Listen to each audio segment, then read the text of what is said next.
TV 24 news ವಾಹಿನಿಗೆ ಸ್ವಾಗತ. ಉತ್ತರ ಕರ್ನಾಟಕದ ಅಭಿವೃದ್ಧಿಗೆ ಪೂರಕವಾದ ರೈಲ್ವೆ ಯೋಜನೆಗಳಲ್ಲಿ ಜಾರಿಗೆ ತರಬೇಕು ಅಂತ ಕಳೆದ 20 ವರ್ಷಗಳಿಂದ ಹೋರಾಟ ನಡೆದಿದೆ. ಈ ಹೋರಾಟದ ಭಾಗವಾಗಿ ಬಾಗಲಕೋಟೆಯಿಂದ ಕುಡಚಿವರೆಗೆ ರೈಲ್ವೆ ಮಾರ್ಗ ಮಂಜೂರಾಗಿದ್ದು ಲೋಕಾಪುರದವರೆಗೆ ಬಂದಿದೆ. ಮುಂದೆ ಕೆಲಸ ಪ್ರಾರಂಭವಾಗಿದೆ. ಇದೇ ಸಮಯದಲ್ಲಿ ಲೋಕಾಪುರದಿಂದ ರಾಮದುರ್ಗಕ್ಕೆ ರೈಲ್ವೆ ಮಾರ್ಗ ಆಗಬೇಕು ಅಂತ ಸುಮಾರು ವರ್ಷಗಳಿಂದ ಹೋರಾಟ ನಡೆದಿದೆ. ರಾಮದುರ್ಗ ಜನತೆಯ ಹೋರಾಟದ ಭಾಗವಾಗಿ 2019ರಲ್ಲಿ ಸರ್ವೆಯೂ ಕೂಡ ಆಗಿದೆ. ಆದರೆ ಆ ಸಮಯದಲ್ಲಿ ಕೋವಿಡ್ ಬಂದಿರೋದ್ರಿಂದ ಸರ್ವೆ ಸರಿಯಾಗಿ ನಡೆದಿಲ್ಲ ಎಂದು ಹೋರಾಟ ಸಮಿತಿಯವರು ಹೇಳ್ತಾರೆ. 2024 ನವೆಂಬರ್ನಲ್ಲಿ ಬೃಹತ್ ಹೋರಾಟ ನಡೆಸಿ ಬೆಳಗಾವಿ ಜಿಲ್ಲೆಯ ಎಲ್ಲ ಚುನಾಯಿತ ಜನಪ್ರತಿನಿಧಿಗಳಿಗೆ ಹಾಗೂ ಕೇಂದ್ರ ರಾಜ್ಯ ರೈಲ್ವೆ ಸಚಿವರಿಗೆ ಮನವಿ ಅರ್ಪಿಸಲಾಗಿದೆ.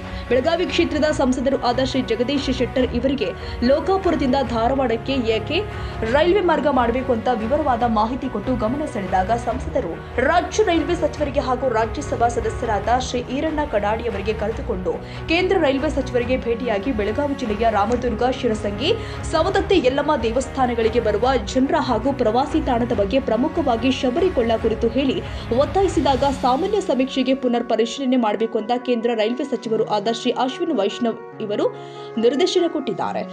ಕೇಂದ್ರ ಸಚಿವರ ನಿರ್ದೇಶನದ ಭಾಗವಾಗಿ ಹುಬ್ಬಳ್ಳಿ ನೈಋತ್ಯ ರೈಲ್ವೆ ಪ್ರಧಾನ ವ್ಯವಸ್ಥಾಪಕರಿಗೆ ದಿನಾಂಕ 16/7/2025ರಂದು ರಾಮದುರ್ಗ ತಾಲೂಕು ರೈಲ್ವೆ ಹೋರಾಟ ಸಮಿತಿಯ ಪರವಾಗಿ ಹಾಗೂ ಕರ್ನಾಟಕ ರಾಜ್ಯ ರೈಲ್ವೆ ಅಭಿವೃದ್ಧಿ ಸಮಿತಿಯಿಂದ ಮನವಿ ಅರ್ಪಿಸಿ ಕೇಂದ್ರ ಸಚಿವರ ನಿರ್ದೇಶನದಂತೆ ತಾವು ಲೋಕಾಪುರದಿಂದ ಧಾರವಾಡದವರೆಗಿನ ರೈಲ್ವೆ ಮಾರ್ಗದ ಕುರಿತು ಪುನರ್ ಪರಿಶೀಲನೆ ಮಾಡಿ ಸಮೀಕ್ಷೆ ಮಾಡಬೇಕು ಅಂತ ಒತ್ತಾಯಿಸಲಾಗಿದೆ. ಮನವಿ ಸ್ವೀಕರಿಸಿದ ಮುಖ್ಯ ವ್ಯವಸ್ಥಾಪಕರು ನಿಮ್ಮ ಮನವಿ ಮೇರೆಗೆ ಪರಿಶೀಲಿಸಿ ಕ್ರಮ ವಹಿಸುವುದಾಗಿ ಹೇಳಿದರು. ಮಾನ್ಯ ಬಾಗಲಕೋಟೆ ಜಿಲ್ಲೆಯ, ಬೆಳಗಾವಿ ಜಿಲ್ಲೆಯ ಮಹಾಜನತೆಯರಲ್ಲಿ ನಾನು ವಿನಂತಿ ಮಾಡ್ಕೊತೀನಿ. ತಾವೆಲ್ಲ ಕುಡಚಿ ಬಾಗಲಕೋಟೆ ರೈಲ್ವೆ ಮಾರ್ಗ ಅನುಷ್ಠಾನಕ್ಕೆ ಬರಬೇಕಂತ ಹೇಳಿ ಸಾಕಷ್ಟು ಹೋರಾಟಗಳನ್ನು ಮಾಡಿದಿರಿ.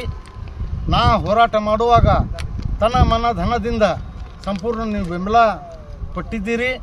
ಅದರಂತೆ ಇವತ್ತು ಬಾಗಲಕೋಟೆಯಿಂದ ಲೋಕಾಪುರವರೆಗೆ ರೈಲು ಮಾರ್ಗ ಅಂದರೆ ಕುಡಚಿ ಬಾಗಲಕೋಟೆ ರೈಲ್ವೆ ಮಾರ್ಗದ ಒಂದು ಭಾಗವಾಗಿ ಲೋಕಾಪುರವರೆಗೆ ರೈಲು ಹಳಿಗಳ ನಿರ್ಮಾಣ ಆಗೈತಿ.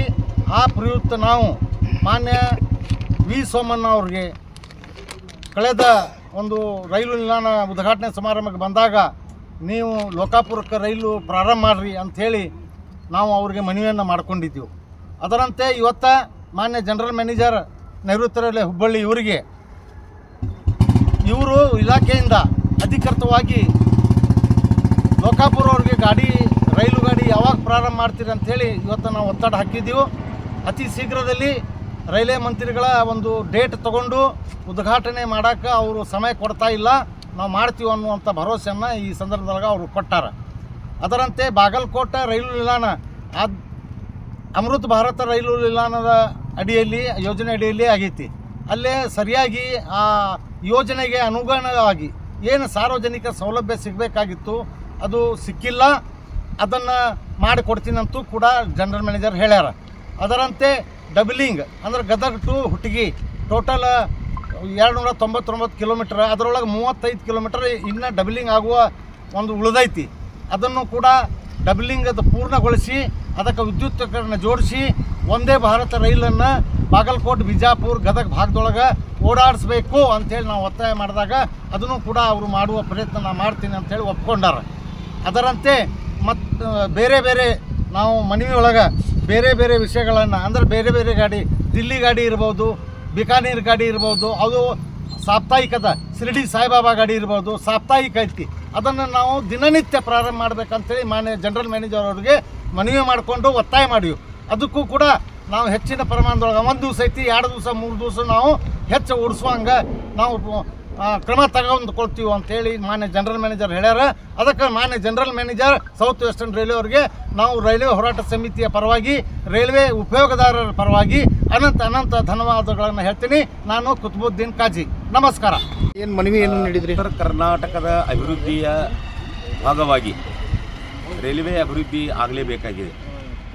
ಈ ಒಂದು ಉತ್ತರ ಕರ್ನಾಟಕದ ಅಭಿವೃದ್ಧಿಗಾಗಿ, ರೈಲ್ವೆ ಅಭಿವೃದ್ಧಿಗಾಗಿ ಕಳೆದ 20 ವರ್ಷಗಳಿಂದ ನಾನಾ ರಾಜ್ಯಗಳಲ್ಲಿ ಎಲ್ಲ ಹೋರಾಟಗಳು ನಡೆದು ಎಲ್ಲರಿಗೂ ಮನದಟ್ಟು ಮಾಡುವಂಥದ್ದು ಕೆಲಸನೂ ಆಗಿದ್ದು ಇದೆ. ಅದರ ಭಾಗವಾಗಿ ಬಾಗಲಕೋಟ್ ಟು ಕುಡ್ಚಿ ಒಂದು ರೈಲ್ವೆ ಮಾರ್ಗ ಆಗಿದೆ. ಅದು ಲೋಕಾಪುರದವರೆಗೆ ಆಗಿದೆ. ಅದರ ಮುಂದೆ ಇನ್ನೂ ಕೆಲಸ ಆಗಿಲ್ಲ. ಅದು ಮುಂದೆ ಕೆಲಸ ಪ್ರಾರಂಭ ಆಗಬೇಕನ್ನುವಂಥದ್ದು ನಮ್ಮ ಒಂದು ಬೇಡಿಕೆ. ಅದರಲ್ಲಿ ಒಂದು ಪ್ರಮುಖವಾದ ಬೇಡಿಕೆ ಏನಂತಂದರೆ, ಲೋಕಾಪುರದಿಂದ ಪಟ್ಕುರ್ಕಿ, ರಾಮದುರ್ಗ, ಸಿರ್ಸಂಗಿ ಮತ್ತು ಸೌದತ್ತಿ, ಧಾರವಾಡಕ್ಕೆ ಲೈನ್ ಕೂಡಿಸ್ಬೇಕನ್ನುವಂಥದ್ದು ಕಳೆದ 20 ವರ್ಷಗಳಿಂದ ನಮ್ಮ ಒಂದು ಹೋರಾಟ ನಡೀತಾ ಇದೆ. ಅದರ ಭಾಗವಾಗಿ ಈಗಾಗಲೇ ಬೆಳಗಾಂ ಆಗಲಿ ಮತ್ತು ಹುಬ್ಬಳ್ಳಿ ಧಾರವಾಡ ಆಗಲಿ ಎಲ್ಲ ಜನಪ್ರತಿನಿಧಿಗಳಿಗೆ, ಎಲ್ಲ ಸಂಸತ್ ಸದಸ್ಯರಿಗೆ ಎಲ್ಲರಿಗೂ ಭೇಟಿಯಾಗಿ ಮನದಟ್ಟು ಮಾಡಿದ್ದಿದೆ. ಇದರ ಭಾಗವಾಗಿ ಏನು ನಮ್ಮ ಕೇಂದ್ರ ಸರ್ಕಾರದ ರೈಲ್ವೆ ಮಂತ್ರಿ ಇದ್ದಾರೆ ಅಶ್ವಿನಿ ವೈಷ್ಣವಿ ಅಂತೇಳಿ, ಅವರು ಈಗಾಗಲೇ ಒಂದು ಪತ್ರ ಕೊಟ್ಟಾರೆ. 2017ರಲ್ಲಿ ಇದು ಏನು ಯೋಜನೆ ಸರ್ವೆ ಆಗಿದೆ, ಇದು ಇನ್ನೊಮ್ಮೆ ಯಾಕೆ ಅದು ಆಗಿಲ್ಲ ಅನ್ನುವಂಥ ಒಂದು ಪ್ರಶ್ನೆ ಕೇಳಿ ಇದನ್ನು ಮಾಡ್ಯಾರ. ಒಂದು ಸರ್ವೆ ಮಾಡಬೇಕನ್ನುವಂಥದ್ದು ಅವರು ಈಗಾಗಲೇ ಒಂದು ಪತ್ರ ಕೊಟ್ಟಾರೆ. ಆ ಪತ್ರದ ಭಾಗವಾಗಿ ಇವ್ರ ಮೇಲೆ ನಾವು ಒತ್ತಾಯ ಮಾಡೋ ಸಲುವಾಗಿ ಇವತ್ತು ಜನರಲ್ ಮ್ಯಾನೇಜರ್ ಏನಿದ್ದಾರೆ, ನೈಋತ್ಯ ರೈಲ್ವೆ ಇಲಾಖೆಯ ಜನರಲ್ ಮ್ಯಾನೇಜರ್ ಏನಿದ್ದಾರೆ, ಅವ್ರಿಗೇನೈತಿ ಈ ವೈಷ್ಣವಿಯವರು ಕಳಿಸಿದಂಥ ಪತ್ರದ ಭಾಗವಾಗಿ ಒತ್ತಾಯ ಮಾಡಿ ಏನು ಇದು 16-17ರಲ್ಲಿ ಸರ್ವೆ ಆಗಿ 19ರಲ್ಲಿ ಏನು ರೈಲ್ವೆ ಮಂತ್ರಾಲಯಕ್ಕೇನು ಫೈಲ್ ಹೋಗಿತ್ತು, ಅದನ್ನು ಇನ್ನೊಮ್ಮೆ ನೋಡಿ ಅದ್ರ ಬಗ್ಗೆ ಕ್ರಮ ತಗೋರಿ ಅಂಥೇಳಿ ಇವತ್ತು ರಾಮದುರ್ಗ ರೈಲ್ವೆ ಹೋರಾಟ ಸಮಿತಿ ಮತ್ತು ಕರ್ನಾಟಕ ರಾಜ್ಯ ರೈಲ್ವೆ ಅಭಿವೃದ್ಧಿ ಕಮಿಟಿಯ ಕುತುಬುದ್ದೀನ್ ಕಾಜಿ ಎಲ್ಲರೂ ಸೇರಿ ಬಂದು ಒಂದು ಒತ್ತಾಯ ಮಾಡಿದ್ದೈತಿ. ಅದರ ಭಾಗವಾಗಿ ನಾನು ಇದ್ರ ಬಗ್ಗೆ ಕೂಲಂಕುಷವಾಗಿ ಪರಿಶೀಲನೆ ಮಾಡಿ ಅದ್ರ ಬಗ್ಗೆ ನಾನು ಕ್ರಮ ತಗೋತೀನಿ ಅನ್ನುವಂಥ ಮಾತನ್ನು ಜನರಲ್ ಮ್ಯಾನೇಜರ್ ಹೇಳಿದ್ದಾರೆ. ಅವರಿಗೆ ರಾಮದುರ್ಗ ತಾಲೂಕಾ ರೈಲ್ವೆ ಹೋರಾಟ ಸಮಿತಿ ಪರವಾಗಿ ನಾನು ಅಭಿನಂದನೆಗಳನ್ನು ಸಲ್ಲಿಸ್ತಾ ಇದ್ದೀನಿ. ನಮಸ್ಕಾರ. ಮನವಿ ನೀಡುವ ನಿಯೋಗದಲ್ಲಿ ಹೋರಾಟ ಸಮಿತಿಯ ಮುಖಂಡರು ಆದ Kutubuddin Khaji, GM Jaine Khan, Mahaboob Yadawad, SG Chikkanaragunda, Shashikant Nellur, DF Haji, Dadapeer Kerur, Savadatti ಹೋರಾಟ ಸಮಿತಿಯ ಬಸವರಾಜ್ ಕಪ್ಪನವರ್ ಸೇರಿ ಮತ್ತಿತರರು ಹಾಜರಿದ್ದರು. ಕನ್ನಡಿಗರ ಮೆಚ್ಚಿನ ನಿಮ್ಮ ಟಿವಿ 24 ಕನ್ನಡ ನ್ಯೂಸ್ ವಾಹಿನಿ ಇದೀಗ ಟಿವಿಯಲ್ಲಿ ಲಭ್ಯ. ಕರ್ನಾಟಕ ಮತ್ತು ದೇಶ ವಿದೇಶದ 360 ಡಿಗ್ರಿ ಸುದ್ದಿ ಹಾಗೂ ಉತ್ತರ ಕರ್ನಾಟಕ, ಬೆಳಗಾವಿ, ಬಾಗಲಕೋಟೆ, ಧಾರವಾಡ, ಹಾವೇರಿ, ಗದಗ, ಬಿಜಾಪುರ ಜಿಲ್ಲೆಯ ಕ್ಷಣ ಕ್ಷಣದ ವಿವರವನ್ನ ಪಡೆಯುವುದಕ್ಕೆ ಟಿವಿ 24 ಕನ್ನಡ ನ್ಯೂಸ್ ವಾಹಿನಿಯನ್ನ ಲೈಕ್ ಮಾಡಿ, ವಿಡಿಯೋಗಳನ್ನ ಶೇರ್ ಮಾಡಿ, ಕಮೆಂಟ್ ಮಾಡುವ ಮೂಲಕ ನಮ್ಮ ವಾಹಿನಿಗೆ ಸಹಕಾರ ನೀಡಿ ಮತ್ತು ಚಾನೆಲ್ ಅನ್ನ ಸಬ್ಸ್ಕ್ರೈಬ್ ಮಾಡಿ. Thank you.